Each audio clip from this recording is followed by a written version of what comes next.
Everybody starts with power plant A, but very few people build themselves power plant B. I did. I went from a 33 milliliters per kilogram per minute to a 50 milliliters per kilogram per minute VO2 max score, oxygen efficiency score. What does that mean? For my age and my gender, I'm literally have the same VO2 max score as someone who's in their mid-20s.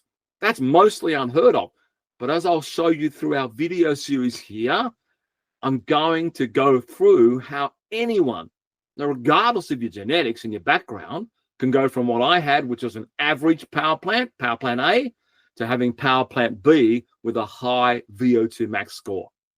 A power plant B is so incredible. Listen to this.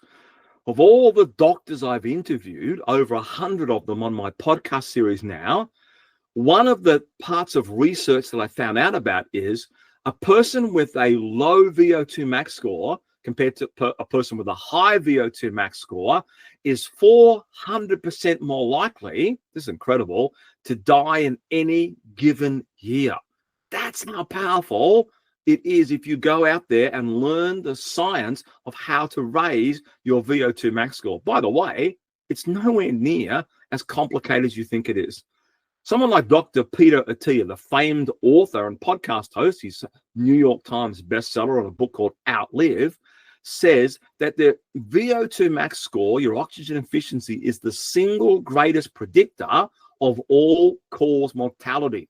Now, not only does Attia say that, and he's got all the credentials to back it up, every single doctor and PhD, from cardiology to exercise physiology to exercise science, public health, all say the same thing.